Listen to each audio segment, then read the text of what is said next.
안녕하세요. 김성길 목사와 함께하는 GTS 말씀 묵상 시간입니다. 오늘은 6번째 주간의 셋째 날 묵상입니다.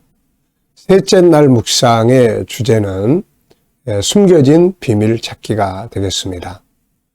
영적인 일도 그렇고 육적인 일도 그렇고 이 세상에는 보이는 부분보다 보이지 않는 부분이 훨씬 더 많죠.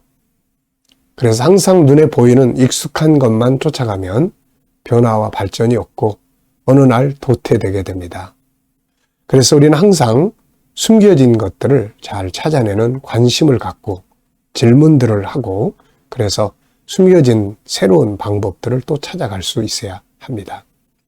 문제가 부딪혀 있을 때 고민만 하지 마시고 또 숨겨진 답도 있다 하는 것을 우리가 잘 알아야 되겠습니다. 말씀도 내가 이미 다 안다 이렇게 생각하지 마시고 더 깊이 묵상을 하면 더 깊은 곳에 있는 은혜의 샘물을 끌어올릴 수가 있습니다. 숨겨진 비밀 찾기. 숨겨진 비밀 찾기를 위해서는 왜 무엇을 어떻게 만약 이런 질문들을 해보면 좋은 질문을 통해서 더 좋은 숨겨진 것들을 보물들을 찾아낼 수 있습니다. 자, 오늘 그림 보고 먼저 정리하겠습니다. GTS 묵상은 신앙과 삶의 현장, 아이들은 공부, 학습의 효과 발전시킬 수 있어요. 그래서 5-7 플러스 2의 구조를 가지고 있습니다. 5는 생각을 움직이게 하는 거예요. 생각을 움직이게 하고 표현하게 하고 말하게 하고 이게 아주 중요한 거거든요. 우리들한테는 기억력 향상, 우리 어른들 치매 예방 아주 좋은 효과입니다. 또 아이들 재능 개발에 가장 중요한 건 생각이 움직이는 거예요.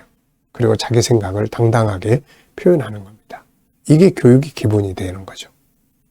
자, 5-5은 이 그림 보고 정리하는 거예요. 먼저 이 그림을 보고 제목을 붙이고 느껴지는 것, 스토리텔링, 이야기 적어보시죠.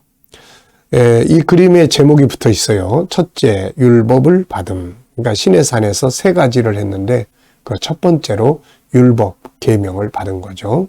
이제는 하나님의 주권을 가진 한 국가의 백성이 되었으니까 자연히 법이 필요한 것이죠. 애굽에서 종살이 할 때는 그런 게 필요 없지만 그래서 이 법을 주신 거예요. 지키면 안전하고 복을 받고 형통하고 성공할 수 있는 룰을 주신 겁니다. 자, 이게 시내산에서 하셨던 첫 번째 일이었어요. 자, 제목을 저는 모세와 십계명 돌판 이렇게 적어봤습니다. 그리고 3가지 의미를 적어봤는데요. 우선 첫째는 하나님을 직접 만난 사람, 모세. 참 복 있는 사람이죠. 참 그의 인생이 나이 80이 돼서 다 저물어 가는 그런 때에 하나님 만나가지고 완전히 새로운 역사를 시작했던 사람입니다. 어떻게 보면 인생의 전환점은 주님을 만나는 데서부터 시작이 되는 거죠. 자, 2번째는 십계명은 사랑의 계명입니다. 하나님 사랑, 사람 사랑의 방법을 기록해 놓은 거예요. 총 613가지라고 합니다. 이 율법이. 우리 KDM에서는 제가 이 계명을 좀 정리한 책이 하나 있어요. 그래서 총 4개의 계명을 정리를 했습니다.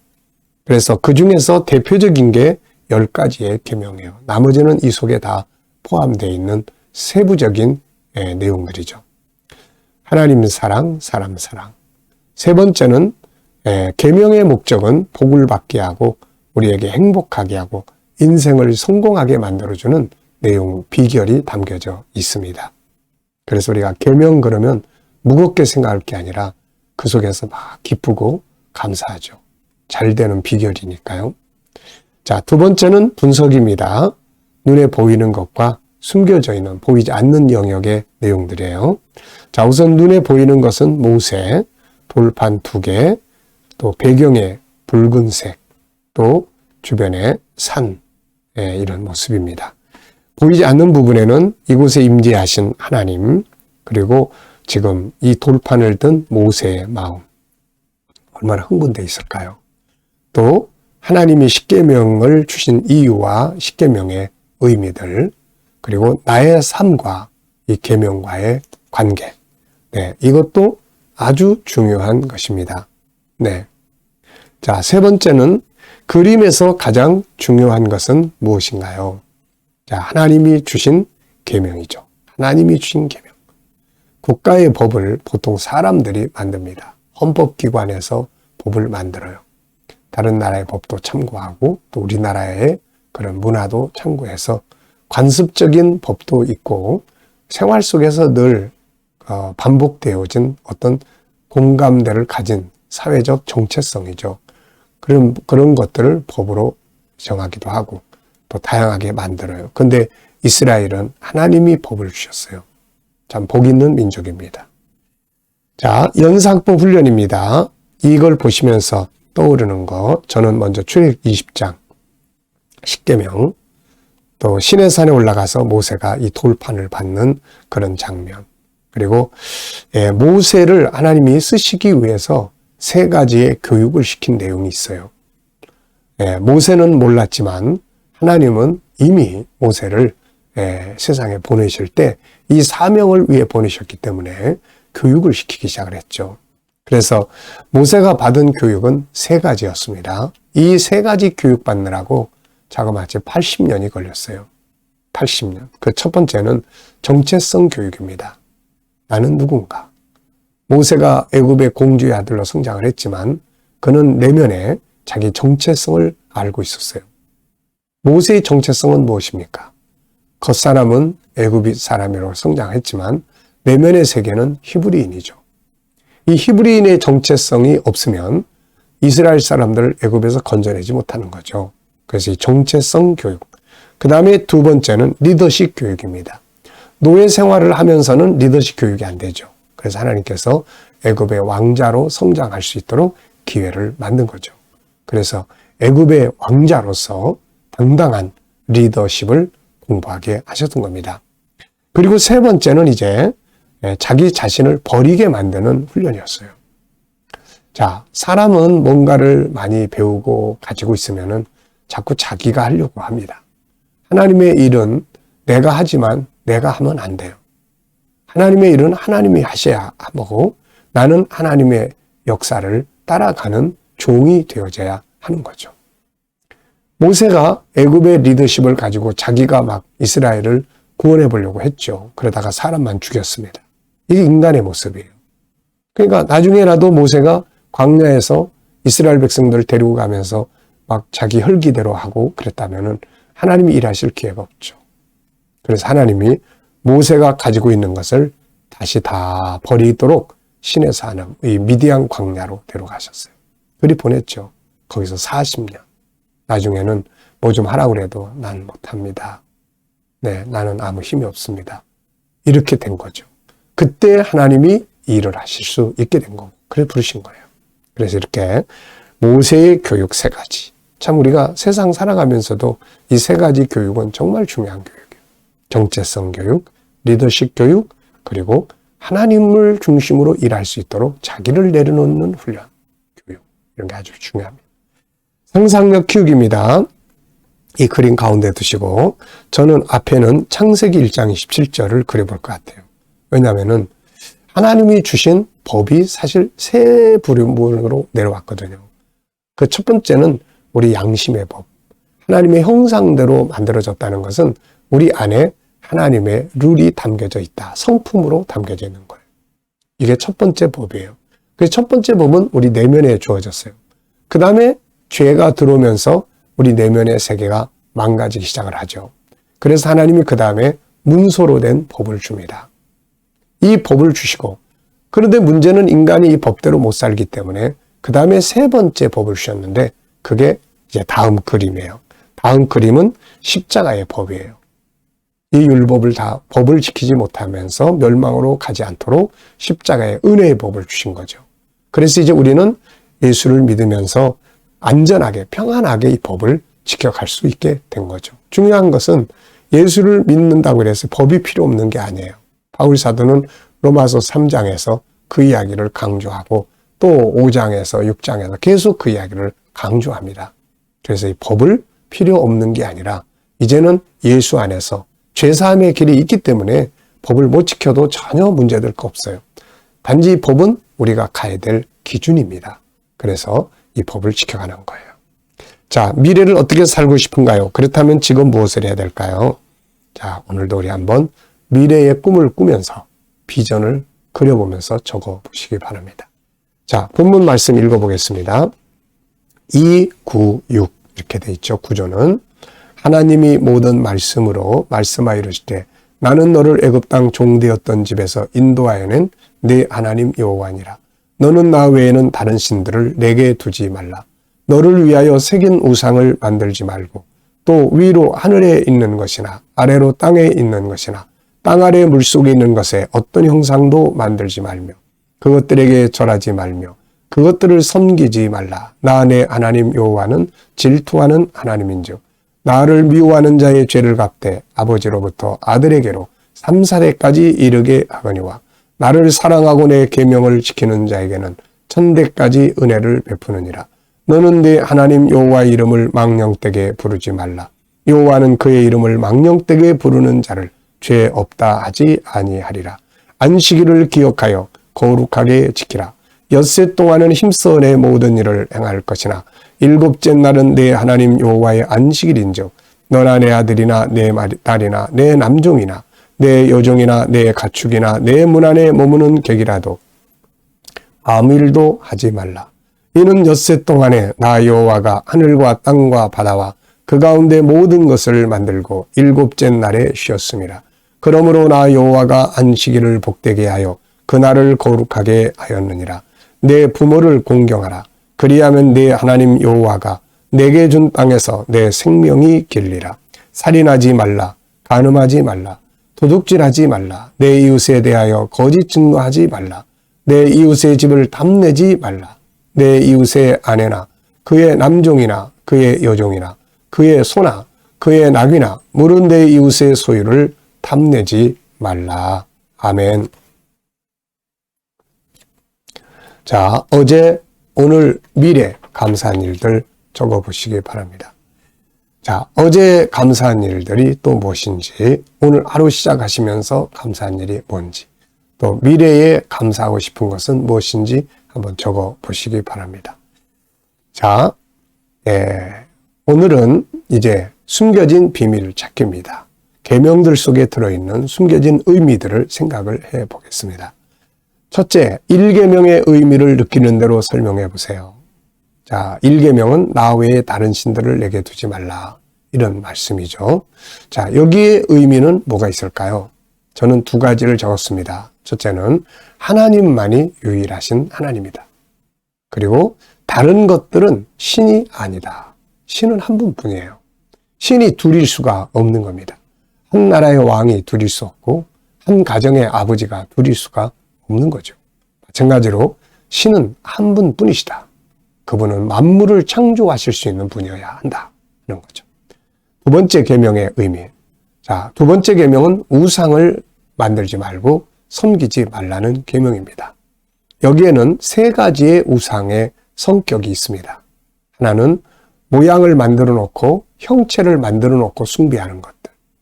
뭐 돌로 만들고 나무로 만들고 금으로 만들고 그래서 숭배하는 것들이 있어요. 두 번째는 추상적 우상이 있습니다.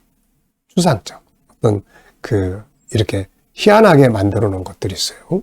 그래서 생각 속에 있는 어떤 추상적인 것들에 대한 중요한 공부하는 사람들은 자기의 지식을 신으로 섬기고 또 철학적 사고 이런 것들을 신처럼 섬기는 자들이 있습니다.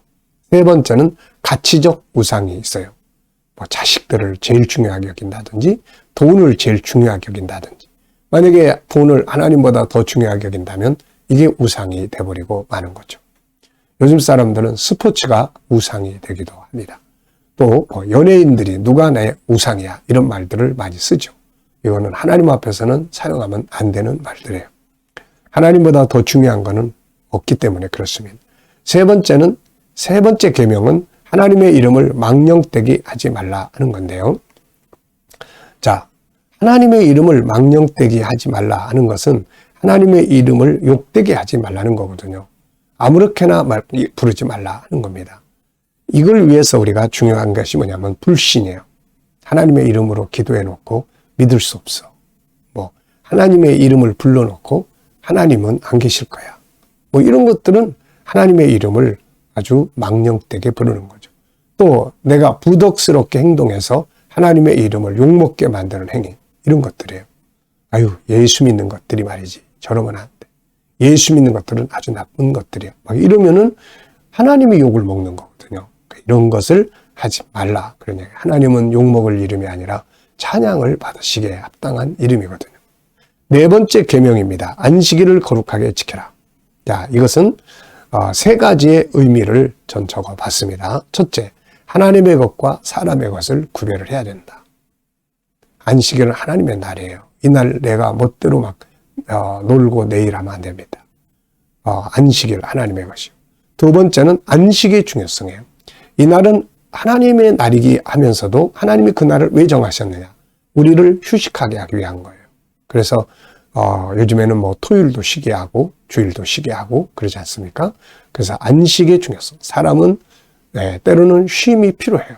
그래서 일주일에 하루는 하나님께 영광 돌리고 조용히 쉴 수 있도록 하나님이 하신 겁니다. 자, 종들도 이날은 쉬니 얼마나 좋겠습니까, 이게. 그래서 안식일에 네 집안에 있는 모든 게 다 쉬어야 된다. 아들, 딸, 뭐 남녀, 종들, 심지어는 가축까지도 그렇게 배려하신 거죠. 세 번째는 계시적 의미가 있습니다. 이 계시적 의미는 안식은 계시예요. 하나님 우리에게 주시고자 하신 건 안식인데 먼저는 날짜 안식, 바로 이 날이죠. 그 다음에 가나안 땅에 들어가서 얻는 안식, 그 다음에 예수 그리스도 안에서 얻는 안식, 그 다음에는 천국에 들어가서 안식은 완성되게 되는 것입니다. 자, 다섯 번째는 첫째부터 넷째 계명들을 볼 때 새롭게 변화하고 발전해야 될 부분은 뭔가요? 자, 우상, 나에게 뭔지 이거를 좀 바꿔보는, 하나님을 좀 더 중요하게 여겨보는 이런 변화, 또 하나님의 것과 내 것, 하나님의 이름, 찬양 뭐 이런데 어떤 변화가 필요한지 한번 생각을 해보시기 바랍니다. 자, 질문 만들기입니다. 질문이 없으면 변화와 발전이 없다는 것 꼭 기억해 두시고, 자, 오늘 7절로 11절에서 질문 2개 만들어 보겠습니다. 7절로 11절은 하나님의 이름을 망령되게 여기지 말라 하는 것이고요. 그 다음에는 안식일에 관한 내용이에요. 그래서 질문 2개 전 이렇게 만들어 봤습니다. 첫째, 하나님의 이름을 존귀하게 하는 방법은 뭘까요? 하나는 내 스스로가 하나님의 이름을 믿음으로 받아들여야 돼요. 기도했으면 하나님 반드시 이루실 거예요. 하나님 살아계셔. 하나님을 인정하는 것이 바로 하나님의 이름을 존귀하게 여기는 거예요. 그 다음에 또 하나는 내 삶을 하나님의 사람답게 잘 살아가지고 사람들이 야, 그래도 예수 믿는 사람이 참 괜찮아, 이런 말을 들을 수 있도록 해야 합니다. 두 번째 질문입니다. 안식일을 지켜야 할 이유는 뭔가요? 첫째는 하나님의 날이기 때문에 하나님과 만나기 위해서, 둘째는 우리의 안식을 위해서 지키게 되는 것입니다. 그래야 또 월요일부터 힘을 내서 또 일할 수 있거든요. 자, 오늘 IQ 기도문 세 번째는 장점 찾기입니다. 장점 찾아서 장점 사용하고 그 장점을 전문화하는 것입니다.